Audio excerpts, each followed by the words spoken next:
When thinking about an upstander, my mind is immediately drawn to someone who defends those who are unable to defend themselves. I think of a person who sees a problem with a current situation and attempts to remedy that problem.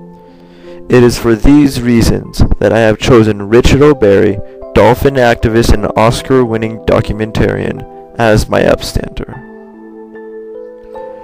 Richard O'Barry is a man who has lived on both sides of the preservation world. As a young man, he worked for the Miami Seaquarium, capturing and training dolphins, including the 5 dolphins used in the 1964 film Flipper and its subsequent spin-off television series. Throughout the production of the movie and TV series, the training of the dolphins was left to O'Barry, who did not seem to have any negative thoughts towards the confinement of the dolphins. This was soon to change.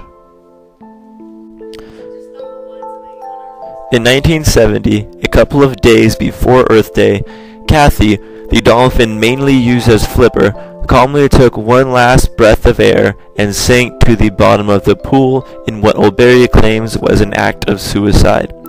This act of desperation on Kathy's part immediately disillusioned O'Barry with the world of dolphin capture and training. The next day, O'Barry attempted to free a dolphin, an act which landed him in a Bimini jail. This first attempt at freeing a dolphin from captivity is one of many attempts and launched O'Barry's career as an activist. Although achieving a status as an influential sea creature activist for many years, O'Barry's big success came from his documentary, The Cove, a film which reveals the brutal slaughter of thousands of dolphins on the island of Taiji, Japan. This film was such a success that it won an Oscar in 2009 for Best Documentary of the Year, thus pushing the issue of the slaughter of these dolphins into the international spotlight. Since then, O'Barry has become essential in raising awareness for the slaughter of dolphins all over the world. This success is bittersweet for O'Barry.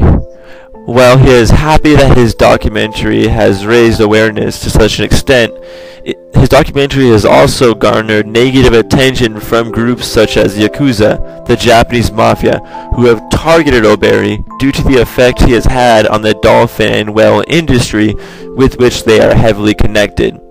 This pressure from the Yakuza is so heavy that O'Barry has had to wear disguises in order to protect his life while protesting in Japan. O'Barry and his activist group, known as the Dolphin Project, are not only active in Japan. He has continued to attempt to fight for the rights of dolphins around the world in places such as India, the Solomon Islands, and Indonesia. In India, his team has persuaded the government to place a de facto ban on the capture of wild dolphins and started the first return of captured dolphins to the wild in India. In the Solomon Islands, he has secured a pledge from the villagers along the coast in which they promise not to kill any more dolphins, possibly saving around 2,000 dolphins every year. In Indonesia, he has begun a campaign in which he is attempting to end the use of dolphins in circus shows and has made headway in his efforts there. He has also begun to focus on the dolphins in captivity in the U.S., asking the United States government to place tighter captivity laws on aquariums and circuses that use dolphins as a source of entertainment and education.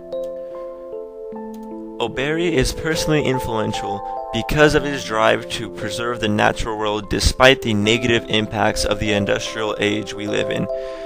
As a person who enjoys the beauty of the ocean, it is a shame to see that those around us are negatively impacting the environment and creatures in the ocean for a quick buck.